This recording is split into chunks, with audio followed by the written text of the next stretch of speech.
So how in the world do you even begin to explore 1,374 historical letters?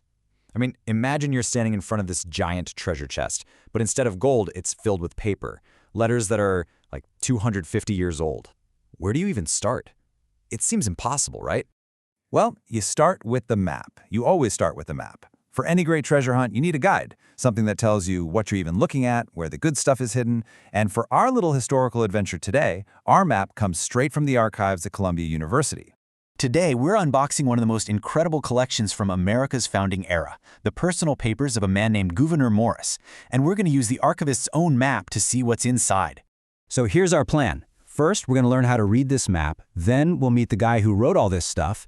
After that, we'll peek inside the collection, check out some of the actual jewels, and finally, we'll talk about why this dusty old paper is still so important today.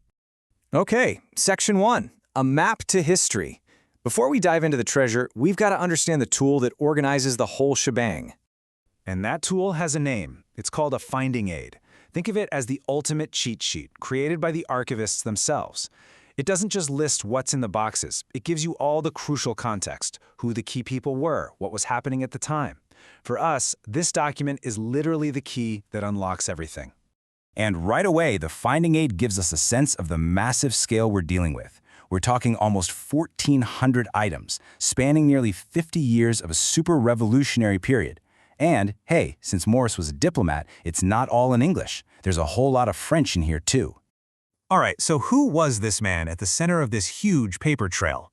Let's meet Gouverneur Morris.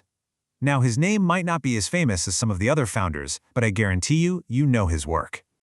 And don't just take my word for it. James Madison himself, the father of the Constitution, gave Morris the ultimate shout-out.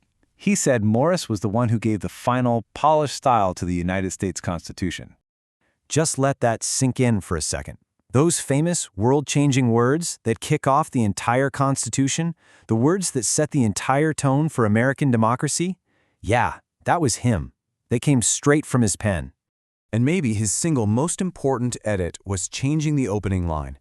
It was originally going to be "We the States," but he changed it to the powerful, unifying phrase, "We the people." That one tiny change, it had a massive, massive impact on history.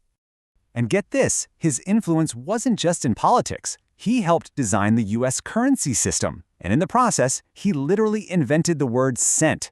It just goes to show how practical this guy was, thinking about everything needed to build a new nation from the ground up. I mean, his career was just all over the place, in the best way possible. He goes from shaping the Constitution to being the U.S. diplomat in Paris during the absolute chaos of the Reign of Terror, and then he even ends up designing the street grid for Manhattan. This man was everywhere history was happening. So, we know the man. Now it's time to finally open that treasure chest. What exactly is inside this collection of his? It all fits in to 23 boxes. 23 boxes jam-packed with first-hand accounts from the birth of America and the bloody revolution in France. So what stories are waiting inside? What secrets? What arguments? What forgotten moments? Well, our finding aid reveals an absolutely star-studded cast list. Morris was writing back and forth with the biggest names of his time. We're talking letters from George Washington, Thomas Jefferson, the revolutionary writer Thomas Paine, the Marquis de Lafayette. It is a who's who of the 18th century. And the topics they're talking about, they're literally the building blocks of history. The economics of a brand new nation, the tricky diplomacy between the US and a France that's spiraling into chaos, the day-to-day politics of a new republic. It's all in here, in their own words. Okay, enough talking about it in broad strokes. Let's actually pull some files. This is where that finding aid really shines, guiding us to the specific jewels in this collection. Imagine reaching into a box and pulling out file number 105. And what's inside? A whole series of letters between Gouverneur Morris and Thomas Jefferson. You can read what they were arguing about right before the Constitution was even finalized. It's right there. Or what about File 386, a diplomatic cable sent from The Hague in September of 1792? This isn't some summary in a textbook. This is the actual intelligence, the actual words, crossing the ocean during a time of total global chaos. Now this one is just incredible. File 419. It's an official decree from the French National Convention, dated October 1793, smack in the middle of the Reign of Terror. Morris was on the ground in Paris, and this document is a direct link to that terrifying, world-changing moment. And we've just glanced at 3 files. There are over 1,300 more just like them. Every single one is a portal, a direct, unfiltered connection to the people and the events that built the world we live in. So, that brings us to the big question. Why does any of this matter? Well, it's because in these letters, we don't see history as just a list of facts.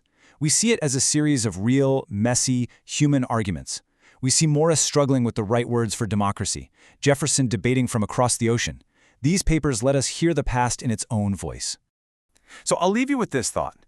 If you could open just one of these 1,374 letters, maybe one from Washington about the war, or one from Jefferson about freedom, what would you want to ask? What secret from the past would you hope it would tell you?